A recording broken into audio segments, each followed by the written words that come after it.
बिस्मिल्लाहिर्रहमानिर्रहीम। लाखों करोड़ों दुरूदो सलाम मोहम्मद मुस्तफ़ा सल्लल्लाहु अलैहि वसल्लम और आले मोहम्मद पर। मैं हूँ उमर दराज गोंदल। हुआ यह कि जस्टिस तारिक जहांगीरी साहब एक दरखास्त लेके सुप्रीम कोर्ट गए और कहा कि जस्टिस डोगर के बेंच ने जो मुझे काम से रोका है, मुझे इंसाफ दिया जाए। तो कुछ और भी दरखास्तें थी, लेकिन सुप्रीम कोर्ट ने फैसला किया नहीं, ये ना जाती रंजिश के ऊपर दरखास्तें दायर की गई हैं। तो जाती रंजिश सुप्रीम कोर्ट ने खुद से फैसला कर लिया, रजिस्ट्रार ने, और उनका नहीं, हम इंसाफ की जरूरत नहीं, फिलहाल इसमें थोड़ी सी लड़ाई हो गई है, तो लड़ाई की बुनियाद के ऊपर कानून इंसाफ हमको उठा के बाहर फेंक देते हैं। उसके बाद कल तारिक जहांगीरी साहब ने एक और दरखास्त सुप्रीम कोर्ट में मुतफरिक दरखास्त दायर की और कहा कि देखो, मेरा एक केस आपके सामने लगा हुआ है, मुझे बतौर जज रोका गया है, तो उसको जल्दी समाअत के लिए मुकर्रर कर दें।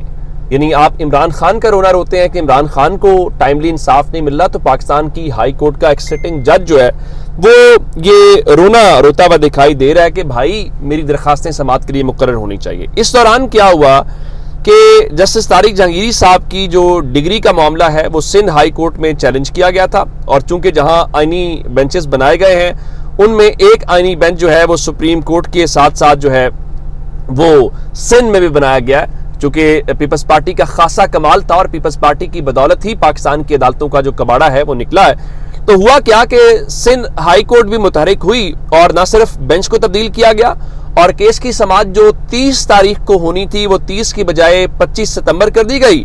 और अब चूंकि जस्टिस जहांगीरी के हक में एक स्टे ऑर्डर था, तो उस स्टे ऑर्डर को भी खत्म किया जाएगा। उसके बाद जो है वो सुप्रीम जुडिशल काउंसिल जो है वो मुतहरिक होने की कोशिश करेगी। तो उसके बाद हमें पता चलेगा एक जज को आपने कैसे निकालना है या उसको कैसे मजबूर करना है।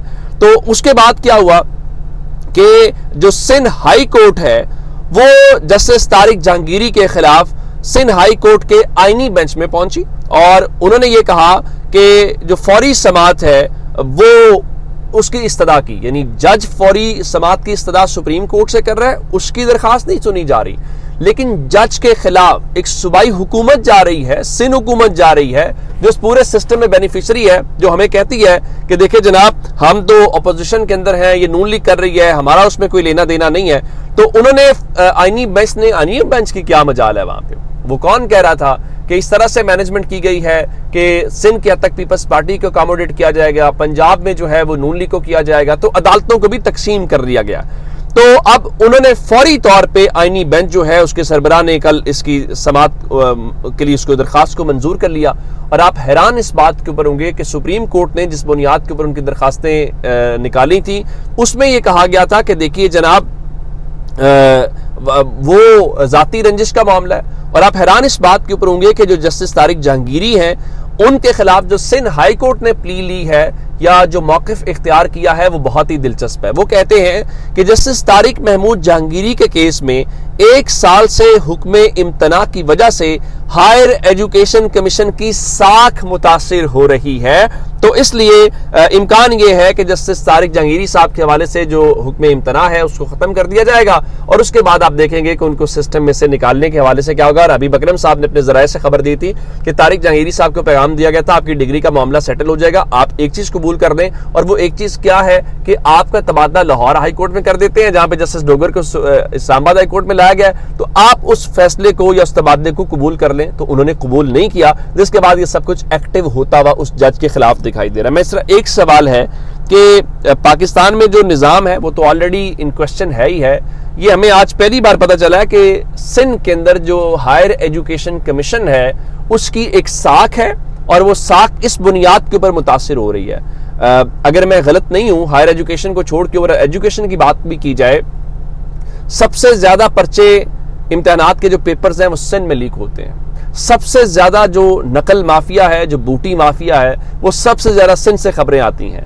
तो क्या तब आपकी साख मुतासर नहीं होती? और आपकी हुकूमत की गवर्नेंस के ऊपर सवाल है। आप कराची शहर का हाल देखें, तब आपकी साख मुतासर नहीं होती जब सिस्टम एक जज को निकालना चाहता है और पीपल्स पार्टी सिर्फ इसलिए कि चूंकि जाहिर है सिस्टम की खुशनुदी हासिल करनी है और सिस्टम को ये तासुर देना है कि सिर्फ नून लीग आपकी सगी नहीं है या नून लीग आपके साथ मुखलिस नहीं है, आप पीपल्स पार्टी को कैसे नजरअंदाज कर रहे हैं? पीपल्स पार्टी किसी भी हद तक जाएगी और पीपल्स पार्टी भी हाजिर है। इसलिए सिस्टम जो है वो सिंध سندھ کے اندر جو ایک سسٹم بنا ہوا ہے اس کو ہٹائے نہ, اس کو ہلائے نہ, تو ہم جناب جسٹس طارق جہانگیری کے خلاف چلے جاتے ہیں اور ہم کر لیں گے. تو اس طرح سے وہ چیزیں ہمیں ہوتے ہوئے دکھائی دے رہی ہیں. اور وہ پیپلز پارٹی جو ہمیں جناب ندیم افضل چند صاحب بتا رہے تھے کہ پیپلز پارٹی نے نظام کا حصہ بن کر مسلم لیگ نون پر احسان کیا, نہیں, سسٹم نے پیپلز پارٹی اور نون لیگ کو حکومت دے کر, حکومت میں بٹھا کر ان دونوں کے اوپر احسان کیا ہے. آپ کو یہ بات مان لینی چاہیے. یہ احسان نہ کیا ہوتا تو آج آصف علی زرداری صدر نہ ہوتے, اور آج پنجاب میں آپ کا گورنر نہ ہوتا, آج کے پی کے میں آپ کا گورنر نہ ہوتا, آج چیئرمین سینٹ آپ کا نہ ہوتا, یا دیگر جو چیزیں آپ کو ملی ہیں وہ آپ کے پاس نہ ہوتی.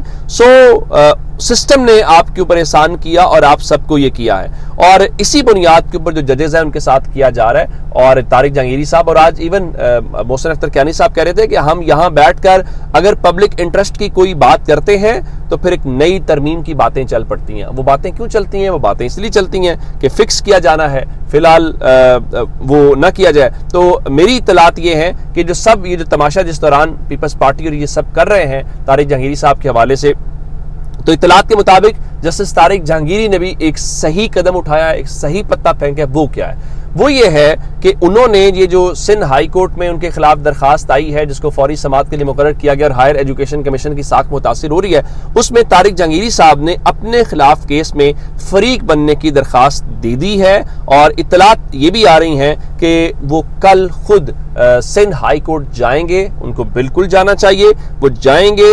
ان کا آنا, ان کا عدالت میں داخل ہونا, انہیں چاہیے کہ اپنے کیس کے اندر خود سے دلائل دیں, اور وہاں پہ جا کے میرا خیال یہ ہے کہ چیزیں پھر ذرا کھل کر سامنے بھی آئیں گی اور لوگوں کو پتہ بھی چلے گا. دیکھیں, کیس سسٹم سے ہار جائیں گے کوئی فرق نہیں پڑے گا, لوگوں کی, عوام کی اور تاریخ کی عدالت میں نہیں ہارنا چاہیے. پاکستان کے بچے کو بتانا چاہیے کہ یہ میرے دلائل ہیں, اور میڈیا نہیں دکھائے گا, وہ سوشل میڈیا دکھائے گا, ہم آپ تک پہنچائیں گے. سو جسٹس طارق جہانگیری صاحب کو بسم اللہ ضرور پڑھنی چاہیے. اور ایک خبر اور ہے, چونکہ جو یو این جنرل اسمبلی ہے اس کا اجلاس ہو رہا ہے, اور کل بھی وہ فرما رہے تھے امریکی صدر ٹرمپ کے میں نے اتنی جنگیں بند کروائی ہیں اور مجھے امن کا نوبل انعام ملنا چاہیے. پھر وہ فرما رہے تھے کہ مجھے جنرل سیسی جو مصر کے صدر ہیں انہوں نے بتایا کہ تمام مسلمان مجھ سے بہت زیادہ محبت کرتے ہیں. تو اب پتہ نہیں مسلمان کرتے ہیں یا نہیں کرتے, بہرحال مسلمانوں کے حکمران آپ سے بہت محبت کرتے ہیں, یہ بات تو درست ہے. پاکستان نے ان کو جناب امن کے نوبل انعام کے لیے نامزد کیا تھا, تو امن کے نوبل انعام کے حوالے سے جو پاکستان نے نامزد کیا, پاکستان کے فیصلہ سازوں کی دور اندیشی دیکھیے کہ اس کے بعد ایران کے اوپر حملہ ہوا, اس کے بعد ابھی قطر میں حملہ ہوا. یہ ہماری مہربانی ہے, اور ہم اتنے, اور کیوں میں یہ بات کر رہا ہوں, اس لیے کر رہا ہوں کہ امریکہ کا ایک اخبار ہے واشنگٹن پوسٹ. واشنگٹن پوسٹ نے ایک سروے کیا, اور واشنگٹن پوسٹ کے اس سروے کے مطابق امریکہ جس کا وہ صدر ہے, جس کا وہ گھر کی بات ہے, وہاں 76% امریکنز یہ سمجھتے ہیں کہ جو ٹرمپ ہیں وہ نوبل پیس پرائز کو ڈیزرو نہیں کرتے.